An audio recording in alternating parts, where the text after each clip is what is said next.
The Jungle Telegraph, Psychic Phenomenon or Reality. The group of 3 American explorers and their native bearers set out from Dar es Salaam, Tanganyika, in trucks.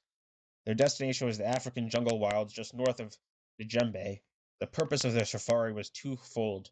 They had been commissioned by several drug manufacturers to bring back a number of exotic plants which were known to grow only in that area, and they had also been commissioned by an American university to take tape recordings of the jungle drums.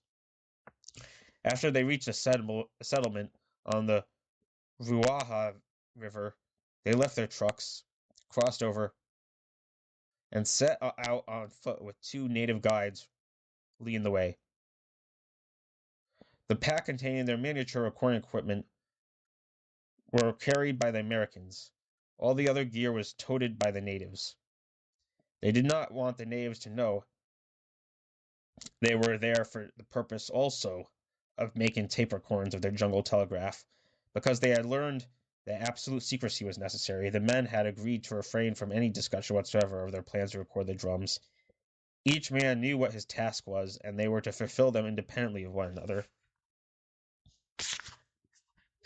After a 3-day trek into the interior, they located the first of the plants and herbs they had been commissioned to collect. Within 2 weeks, they had found all but several of the exotic plants they needed, and whenever the drums were heard, the men surreptitiously made recordings of the rhythmic throbbings. As they reached a particularly dense sector of the jungle, they suddenly found themselves surrounded by a group of armed tribesmen who were smeared with war paint. The leader of the armed men spoke in a dialect that one of the guides understood. "Chief fella wants to know why you were taking word pictures of the jungle drums," the guide told them.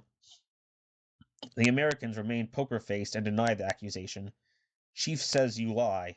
He knows you are here to listen to drums." Although they had maintained the utmost secrecy and not mentioned a single word of what they were doing when they had turned on their concealed recorders, they were flabbergasted. How was it possible for the natives to know this? When they continued to deny what they had been doing, the armed natives began to close in, forming a ring around them, menacing with their spears. The native bearers huddled together, shaking and wailing in terror. Just then 2 witch-doctors appeared, rattling gourds at the Americans, and chanted in a sing-song fashion. This went on for nearly an hour, when a staccato burst of drums was heard reverberating throughout the jungle all around them. Moments later, the tribesmen vanished in the jungle. "What do you fellows make of that?" one of the men asked. The others shrugged and looked to their interpreter for the explanation. The natives only grinned toothily at them and shouldered his pack. We told to get out and not come here anymore." The bearers, who obviously understood enough of what had been going on, hastily reloaded the gear they had been carrying and started north again at a rapid pace. When they had returned to their hotel in Dar es Salaam a few days later, the tapes were collected, and the men locked themselves in their room to listen. The first tapes they had made shortly after entering the jungle were excellent. However, the tapes which had been recorded after they had penetrated the mysterious depths of the rainforest were strangely indistinct. One of the men had 2 reels of tape, which had been made a few hours before they had been waylaid by the tribesmen.